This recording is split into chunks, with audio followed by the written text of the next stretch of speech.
So இந்த ஒரு thanks. So இந்த ஒரு ஸ்பெஷல் டேயை இன்னும் சிறப்பிக்க வந்து உங்களுடைய சப்போர்ட் தேவைன்றதுனால இந்த ஒரு சின்ன அரேஞ்ச்மெண்ட்ஸ்லாம் பண்ணியிருக்கோம். எதனால் அப்படின்னு பார்த்தீங்கன்னா, இப்போது ஒருத்தங்களுடைய ஆரம்ப காலத்துலேருந்து இன்னை வரைக்கும் தொடர்ந்து சப்போர்ட் பண்ணுற ஒருத்தங்கன்னா அது நீங்கள் தான். அண்ட் கண்டினியூஸாக இந்த 50 ஆண்டுகள் உங்களுடைய சப்போர்ட் இல்லாமல் இந்த ஒரு ஜேர்னி வந்து கம்ப்ளீட் ஆகாதுன்ற ஒரு தாட்டால் தான் இன்னைக்கு நம்மளுடைய தமிழ் சினிமா மட்டும் இல்லாமல் இந்தியன் சினிமாவின் பொக்கிஷம் கே பாக்யராஜ் அவர்களுடைய பிறந்தநாளும் and golden years in industry, அதாவது 50 இயர்ஸ் வந்து ஒரு சாதாரணமான விஷயம் இல்லைங்க. இன்னை வரைக்குமே சாருடைய படங்கள், ஸ்க்ரீன் பிளே, டைலாக்ஸ்க்காக அவ்வளோ ஃபேன்ஸ் இருக்காங்க அக்ராஸ் இந்தியா. ஸோ அப்பேற்பட்ட ஒரு மனிதரை கொண்டாடுற இந்த ஒரு நாள் தான் நம்ம உங்களோட ஷேர் பண்ணிக்கிறதுக்காக பாக்யராஜ் சார் வந்து ஆசைப்பட்டாரு. And today also marks his birthday, so it's like double the celebrations. So thank you all for your tremendous love and support over the years. So over to our star of the day, Bhagyaraj sir. We are extremely happy and proud to have you in Indian cinema, and celebrating 50 golden years of you, it truly means a lot to us. Yeah, sorry. So as I said before, இன்னைக்கு நம்மளுடைய பாக்யராஜ் சாருடைய பிறந்தநாளும் கூட. So sir, a few words. And they are like looking forward to meeting you. And நீங்கள் எப்போ வருவீங்கன்ற ஒரு ஆவல் வந்து எல்லாருக்கும் இருந்தது. பர்த்டே பாய் வந்துட்டாரா, எப்போ வருவாங்க சார், அப்படி இப்படின்னு ஏகப்பட்ட கேள்விகள் இருந்தது sir. So over to you now.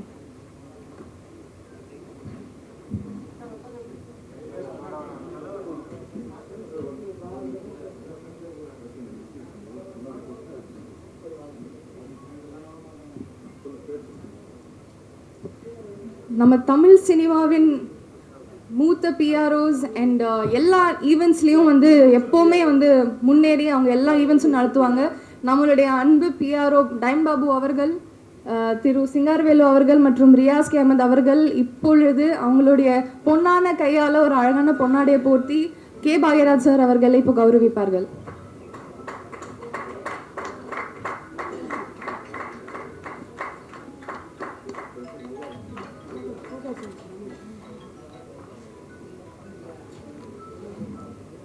Photo science Ramesh அவர்களும் பொன்னாடை போர்த்தி பாக்யராஜ் சார் அவர்களை கௌரவிப்பார்கள்.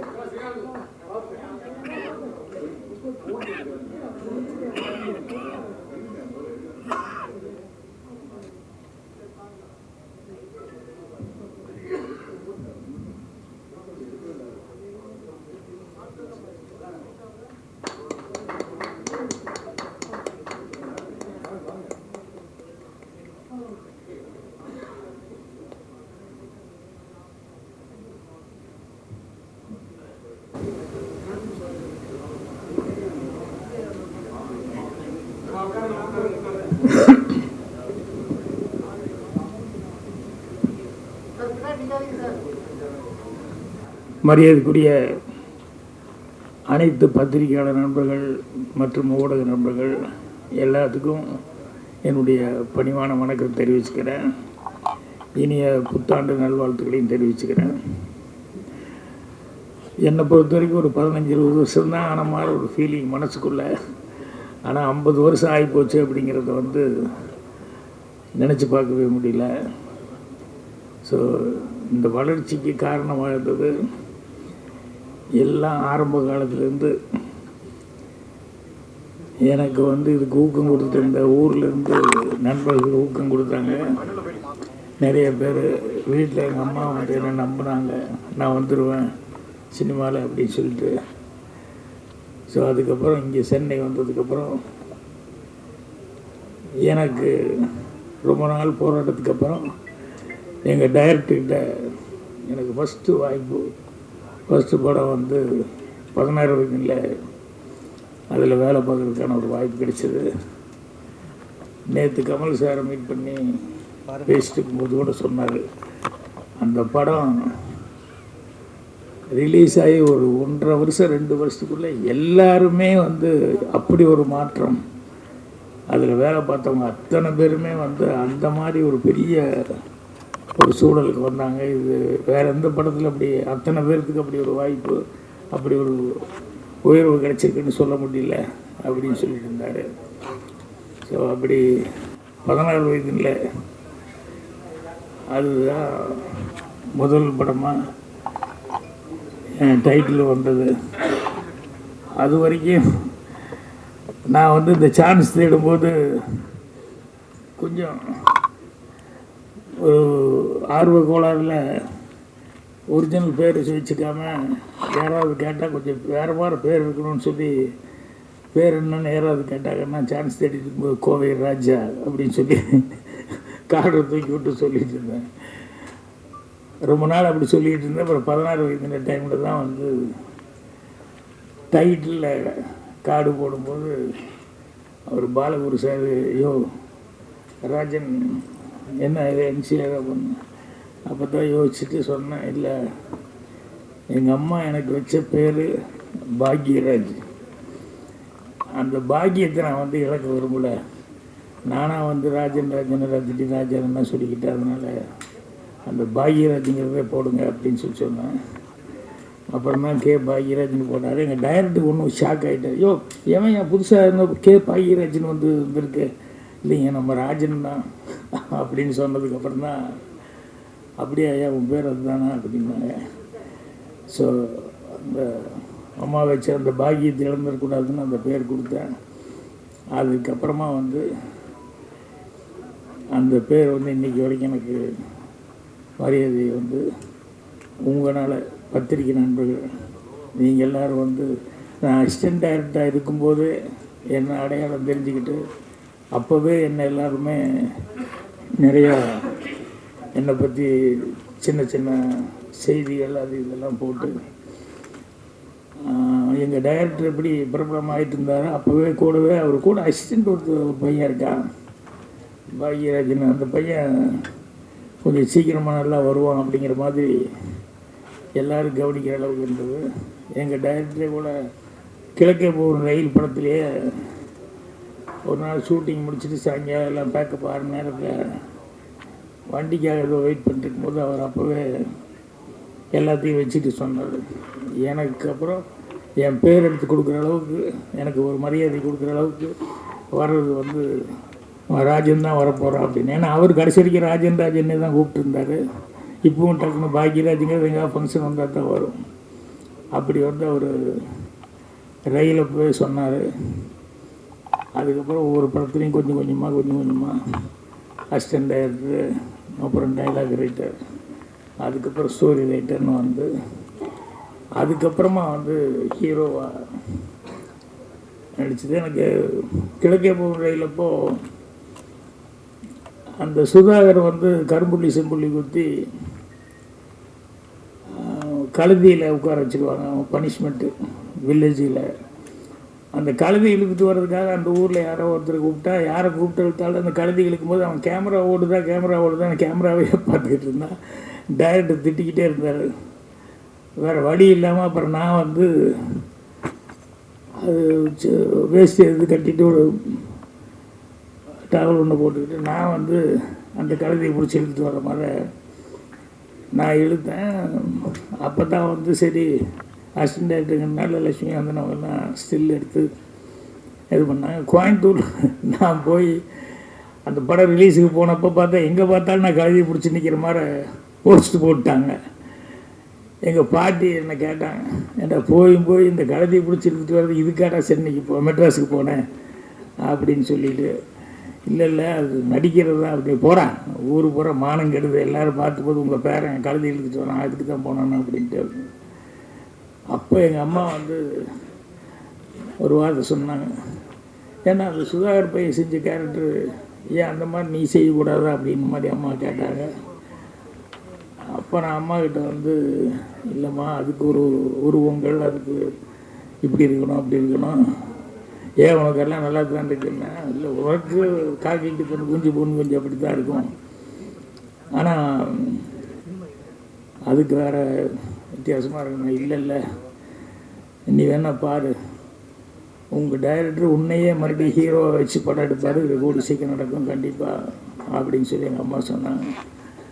ஸோ அப்போ வந்து சரி ஒரு தாய்க்கு வந்து கூடிய ஒரு ஆர்வத்தில் அவங்க வந்து சொல்கிறாங்க அப்படின்னு சொல்லிட்டு அதை நான் சாதாரணமாக எடுத்துக்கிட்டேன்.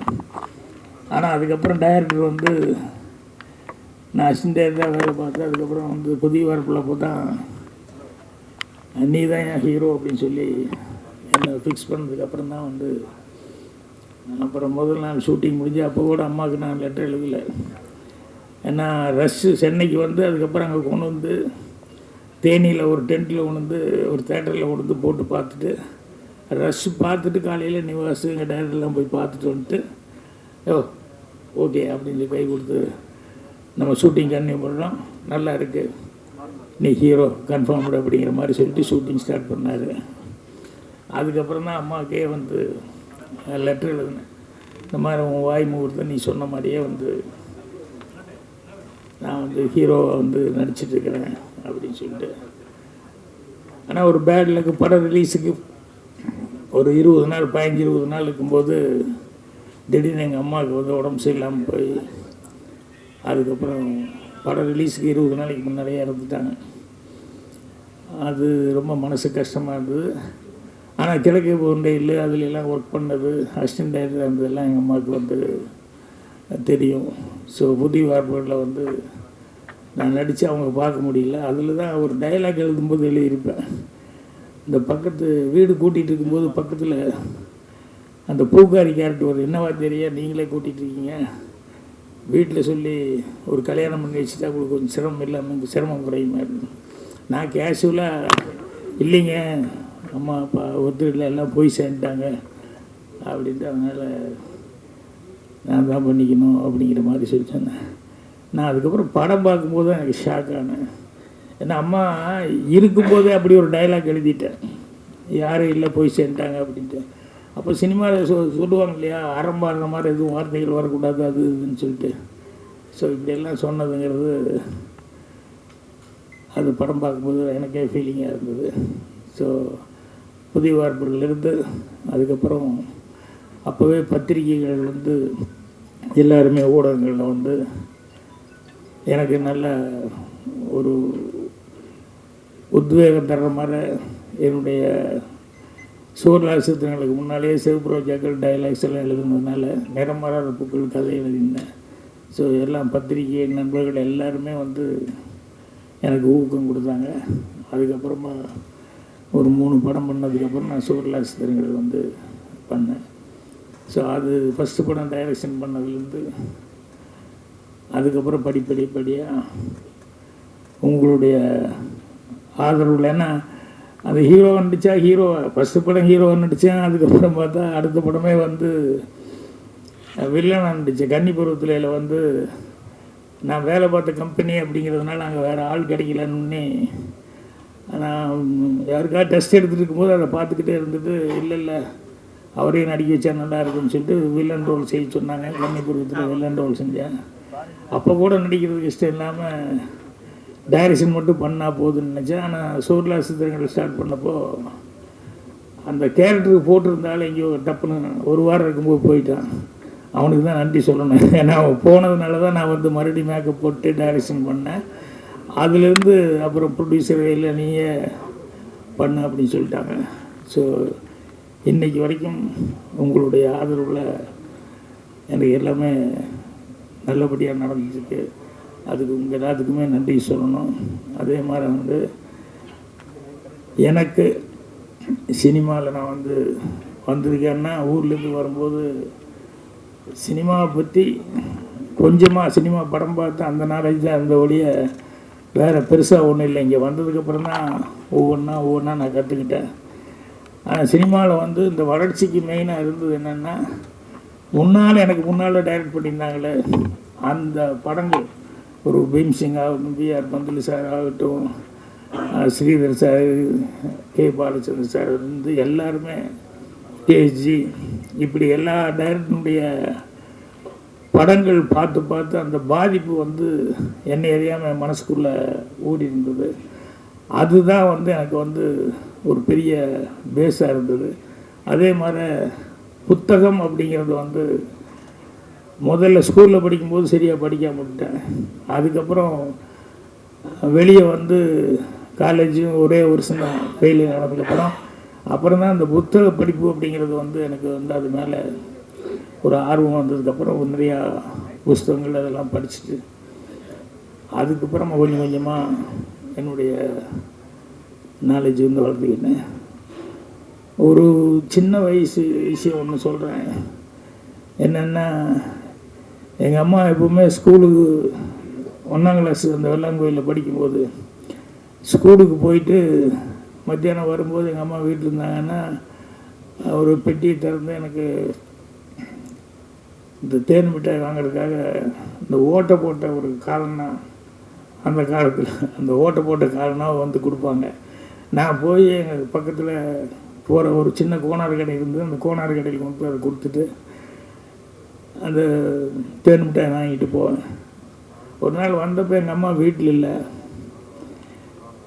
அது என்னடா அம்மா இல்லைன்னொன்னே தேன் மிட்டாய் வாங்கிறதுக்கு என்ன பண்ணுறது இல்லை, பெட்டியில் தானே இந்த பெட்டியில் தானே எடுப்பாங்கன்னு சொல்லிட்டு நான் பெட்டி திறந்து அதுக்கப்புறம் காசு கொண்டு போய் அந்த கடையில் கொண்டு போய் கொடுத்தேன். அவர் கோனரை பார்த்துட்டு என்ன பண்ணு அப்படின்னாரு. தேன் மிட்டாய் அப்படின்னு வாங்கி சாப்பிட்டு சாயங்காலம் ஸ்கூல்லேருந்து வரும்போது பார்த்தா வீட்டில் அந்த முத்தமாக நெல்லெல்லாம் காய போடுற இடம் அந்த மாதிரி எங்கள் அம்மா உட்காந்துட்டு ஒரு சுற்றி ஒரு 7-8 பேர் இருக்காங்க. அந்த கோனார் நின்றுருந்தார். அப்போ எங்கள் அம்மா போனோடனே எல்லோரும் என்னை பார்த்துட்டே சிரித்தாங்க. எனக்கு ஒன்றும் புரியல. அப்புறம் போனோடனே அவங்க அம்மா என்னடா பண்ண மத்தியானம் அப்படின்னு. இல்லை நீ இல்லை. அப்புறம் நான் காசு எடுத்து பெட்டிலேருந்து காசு எடுத்துட்டு நானே கொண்டு போய் கொடுத்து தேன் மிட்டாய் வாங்கிட்டேன் அப்படின்ட்டு இதா காசு அப்படின்னு சொல்லிட்டு எங்கள் அம்மா காமிச்சாங்க. அது என்னென்னா மோதிரம். எனக்கு என்ன ஒரு ரவுண்டாக இருந்தது அப்படின்னு சொன்னோன்னே நான் எடுத்து கொண்டு போய் தங்க மோதிரம் அதை கொண்டு போய் கோனார் கடையில் கொண்டு போய் கொடுத்து தேன் மிட்டாய் கொடுங்க. அப்போ எங்கள் அம்மா சிரிச்சுக்கிட்டே சொல்லிச்சு, இது மோதிரண்டா, இது காசு இல்லை அப்படின்ட்டு. இது தங்கத்தில் இது பண்ணது. கோனார் எவ்வளோ தங்கமான மனிதனாக இருந்தால் பையன் சின்ன பையன் யாருக்கும் தெரியாது, நீ கொண்டு போய் கொடுத்து அவர் பாட்டை வாங்கி போட்டு பேசாமல் போயிருக்கலாம். அவர் வந்து எங்கள் மதியானம் வீட்டில் இல்லையான்னு எங்கள் அம்மா என்கிட்ட வந்து கேட்டுட்டு அப்புறம் குழந்தை இப்படி தெரியாமல் கொண்டு கொடுத்தது, அந்த மோதிரம் கொண்டு கொடுத்து மிட்டாய் கேட்டதுன்னு சொல்லி எவ்வளோ தங்கமான மனிதன் அப்படின்னு இப்போ எல்லாருமே சுற்றி இருந்தவங்க எல்லாருமே பார்க்கும்போது இது எனக்கு வந்து என்னென்னா ஒரு நேர்மையாக இருக்கணும் அப்படிங்கிறது பாருங்கள். அவ்வளோ ஆழமாக அவ்வளோ சின்ன வயசில் எனக்கு வந்து ஆழமாக பதிஞ்சுது. அதுலேருந்து எங்கேயும் விலகக்கூடாது அப்படின்னு சொல்லிட்டு. ஸோ அதே மாதிரி இன்றைக்கி காலையில் எனக்கு வந்து நான் படத்தில் வச்சுருப்பேன் சண்முகமணின்னு பேர் வச்சுருப்பேன். அந்த பையன் கூட நந்தகோபால் கூட சண்முகமணி நடிச்சிருப்பான். அவர் என்னுடைய ஒரிஜினல் சண்முகமணி மாஸ்டர், அமெரிக்காவில் இருக்கார். காலையில் 6:30 மணிக்கு ஃபோன் பண்ணி பாக்யராஜ் பிறந்தநாள் வாழ்த்துக்கள் அப்படின்னு சொல்லிட்டு அவர் எனக்கு அவங்க வீட்டில் இருக்கவங்க எல்லாருமே பேசி எனக்கு வாழ்த்து சொன்னாங்க. என்னென்னா எனக்கு ரொம்ப மனசுக்கு நிறைவு என்ன அப்படின்னா, நான் படித்த வாத்தியார்கள் அவங்ககிட்டெல்லாம் வந்து இன்றைக்கி வரைக்கும் படிப்பு சரியாக படிக்கலைன்னா கூட அந்த வாத்தியார்கிட்ட பழகிறதுல அவங்ககிட்ட பேசுகிறதுல அதுல எல்லாம் வந்து ஒரு நல்ல இது வச்சுருந்தேன். இதெல்லாம் வந்து எனக்கு மனசுக்கு நிறைவான இது. அதே மாதிரி இங்கே சினிமாவுக்கு வந்ததுக்கப்புறம் வர்றதுக்கு முன்னால் இருந்து புரட்சித் தலைவர் எம்ஜிஆர் அவர்கள் வந்து அவரை பற்றி அவர் எப்படி அடுத்தவங்களுக்கு ஒரு ஹெல்ப் பண்ணுறது, எந்த அளவுக்கு ஒருத்தர் கஷ்டம்னு சொன்னோம்னா எந்த அளவுக்கு ஹெல்ப் பண்ணுவார் அப்படிங்கிற அவருடைய குணாதிசயங்கள் இதெல்லாம் எனக்கு மனசில் பதிஞ்சுது. அதே மாதிரி வந்து சிவாஜி சாரை பற்றி சொல்லுவாங்க. ஆனால் நேரடியாகவே அனுபவிச்சது என்ன அப்படின்னா, யார் எந்த வயசு சின்ன பையனாக இருந்தால் கூட அவர் போய் சர்வீஸுக்கு டைரக்டர்னு சொல்லி ஒத்துக்கிட்டா வந்து டைரக்டர் சொல்லுங்கள் என்ன வேணும் என்ன அப்படின்னு சொல்லி கேட்குறது. அது மட்டும் இல்லை, 7 மணின்னா ஒரு 6:55 ஷூட்டிங் வர்றது. இதெல்லாம் இவங்கக்கிட்ட வந்து பார்க்கும்போது எத்தனை வருஷம் அவங்க நடிச்சிட்ருக்காங்க. அவ்வளோ வருஷம் ஆனாலும் அதுதான் வந்து அவங்களுடைய ஃபஸ்ட்டு படம்ன்ற மாதிரியே அவங்க வந்து டைரக்டர் கொடுக்குற மரியாதை, அந்த டைமுக்கு வர்றது அப்படின்னு. ஸோ இதெல்லாமே எனக்கு ரொம்ப மனசில் இருந்தது. இப்போ இவங்கெல்லாம் சீனியர்ஸ் தான். அதே மாதிரி கமல், ரஜினி இவங்கெல்லாம் வந்து அந்த படத்தில் ஆக்ட் பண்ணும்போது கமல் அவர்களுடைய பர்ஃபார்மன்ஸு சின்ன வயசுலேருந்து, அதாவது அங்கே ஊரில் இருக்கும்போதே அவ்வளோ தொடங்குது அந்த படங்கள்லேருந்தெல்லாம் பார்த்துட்டு அதில் ரொம்ப ஒரு அட்ராக்ட் ஆனேன். அதுக்கப்புறமா வந்து இங்கே 16 வயதில் படுத்தப்ப தான் ரஜினி அவருக்கு தமிழ் அப்போ கொஞ்சம் தமிழ் கேட்டு கேட்டு தான் மனப்பாடம் பண்ணோம். கொஞ்சம் பேசுகிறதெல்லாம் படிக்க வராது. அதனால் அவருக்கு டைலாக்கு சொல்லி கொடுத்துருது. ஒரு தடவை சொல்லுங்கள் ப்ளீஸ் இன்னொரு தடவை சொல்லுங்கள். ஸோ ஒரு 8 தடவை 10 தடவை சொல்லுவார். நான் 8 தடவை 10 தடவை சொன்னதுக்கப்புறம் அவர் ஒரு 15 தடவை சாப்பிட்டு கோவப்படுற வரைக்கும் அந்த மரத்துக்கடியில் அங்கே இங்கே எல்லாம் சொல்லி பாட்டுட்டார். அதுக்கப்புறமா அன்புள்ள ரஜினிகாந்த் படத்தப்போ பார்த்தாலும் அதே ரஜினிகாந்த் அவர்கள் நான் சிவப்பணத்தில் பார்க்கும்போது அதே மாதிரி தான் அந்த முதல் படத்துக்கு என்ன எவ்வளோ அக்கறை எடுத்துக்கிட்டு எவ்வளோ சிரத்தையோடு வந்து வேலை பார்த்தாரோ அதே அளவுக்கு வந்து கடைசி வரைக்கும் இன்றைக்கி பண்ணுற படங்கள் வரைக்கும் அவர் வந்து இது பண்ணிட்டுருக்காரு. இப்படி எனக்கு முன்னாடி சினிமாவில் இருந்தவங்க எல்லாருமே வந்து எனக்கு ஒரு நல்ல வழிகாட்டிகளாக இருந்தாங்க. அதை வச்சுக்கிட்டு தான் நான் வந்து என்னுடைய உயர்வுக்கு அதெல்லாம் காரணமாக இருந்தது. மெயினாக பத்திரிகை நண்பர்கள் படம் போட்டு ப்ரிவியூ, நான் ப்ரிவியூவில் கூட யாருக்கிட்டையும் ஒன்றும் முடிஞ்சதுக்கப்புறம் அப்போல்லாம் ஒரு இது மாதிரி வைப்பாங்க, சும்மா கெட் டுகெதர் மாதிரி. பட் அங்கே நான் படத்தை பற்றி எதுவுமே பேச மாட்டேன். என்னென்னா அவங்களா பார்த்துட்டு அவங்களா எழுதுறது அதுதான் கரெக்டாக இருக்க முடியும். நம்ம வேறு மாதிரி படத்தை பற்றி எதுவும் பேசக்கூடாது அப்படிங்கிற மாதிரி. அதே மாதிரி வந்து படத்தை பார்த்துக்கிட்டு கரெக்டான ஒரு விமர்சனங்களை வந்து என்னுடைய ஒவ்வொரு படத்துக்கும் அது கிடச்சிக்கிட்டே இருந்தது. அது வந்து ஜனங்கள்கிட்டையும் நான் போய் சேர்றதுக்கு நல்ல ரீச் கொடுக்கறதுக்கு காரணமாக இருந்தது. அதே மாதிரி எல்லா பத்திரிகை நண்பர்கள்கிட்டையும் எனக்கு ஒரு நல்ல ஒரு நட்பு தொடர்ந்தது. ஸோ இன்றைக்கி 50 வருஷம் ஆகிப்போச்சு அப்படிங்கிறது வந்து எனக்கே நினச்சி பார்த்தா மலை பார்த்தா இருக்குது 50 வருஷமா அப்படின்னு சொல்லிட்டு. ஸோ இன்னும் நடிகர் வந்து பண்ணிகிட்ருக்கிறேன். அதோடு இப்போ அடுத்தது வந்து இந்த வருஷத்தில் வந்து வெப் சீரிஸும் படமும் டைரக்ட் பண்ணுறதுக்கான ஒரு பேச்சுவார்த்தை நடந்துட்டுருக்கு.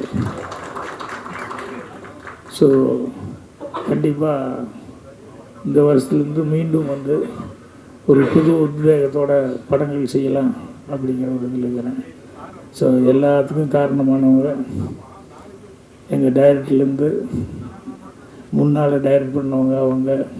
அப்புறம் வந்ததுக்கப்புறம் சினிமாவில் தான் நாங்கள் வர்றதுக்கு சான்ஸ் கிடச்சி படம்லாம் டைரக்ட் பண்ணுறதுக்கு எல்லாம் காரணமாக இருந்தது அப்படிங்கிறது வந்து பத்திரிக்கை நண்பர்களான நீங்கள்.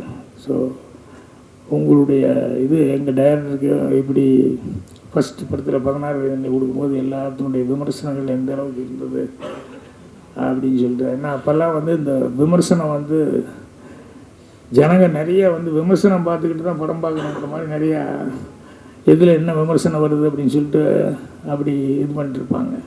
ஸோ அதனால உங்களுடைய பணி அப்படிங்கிறது வந்து ரொம்ப ஒரு சிறப்பான பணி. அதனால் உங்கள் எல்லாத்துக்குமே இன்றைக்கி என்னுடைய மனமார்ந்த நன்றியை தெரிவிச்சுக்கிறேன். இந்த வருஷத்துலேருந்து நீங்கள் நான் சொன்ன மாதிரி டைரக்ஷன் அப்படின்னு சொல்லிட்டு மீண்டும் வந்து ஸ்டார்ட் பண்ணலான்னு இருக்கேன். ஸோ இவ்வளோ நாள் இவ்வளோ தூரம் இது பண்ணதுக்கு என்னுடைய மனமார்ந்த நன்றியை நான் தெரிவிச்சுக்கிறேன்.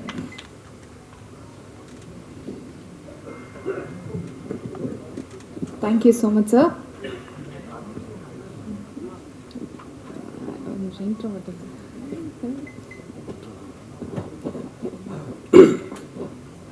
என்னோடய வாய்ஸ் சரியில்லை, ஸோ வேறு தப்பாக எடுத்துக்காதீங்க. அதனால் என்னோடய ஓட்டர் தேங்க்ஸ் ரொம்ப ஷார்ட்டாக சுருக்கி நான் சொல்லிடுறேன். இங்கே வந்ததுக்கு எல்லாருக்கும் ரொம்ப ரொம்ப நன்றி. அப்பா வாழ்த்து வந்ததுக்கு ரொம்ப நன்றி. தேங்க்யூ.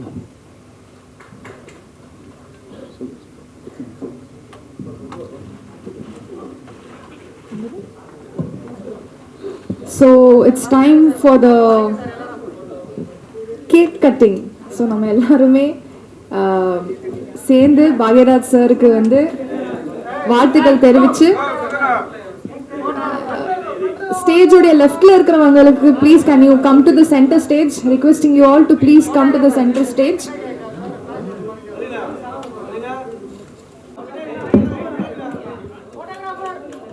பத்திரிகையாளர் சங்கம் சார்பாக நம்மளுடைய veteran PRO and journalist Ramji அவர்கள் அண்ட் டீம் வந்து பாக்யராஜ் சாரை ஃபெலிசிட்டேட் பண்றாங்க.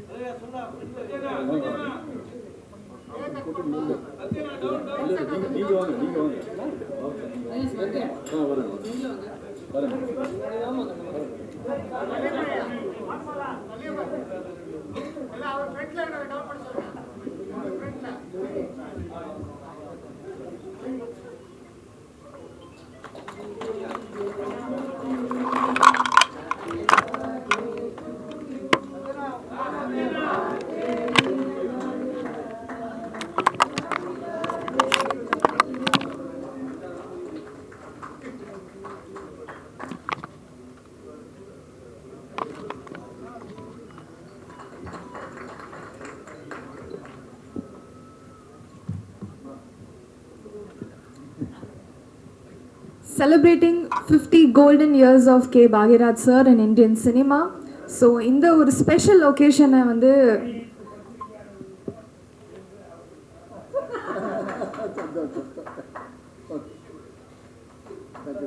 Thank you sir.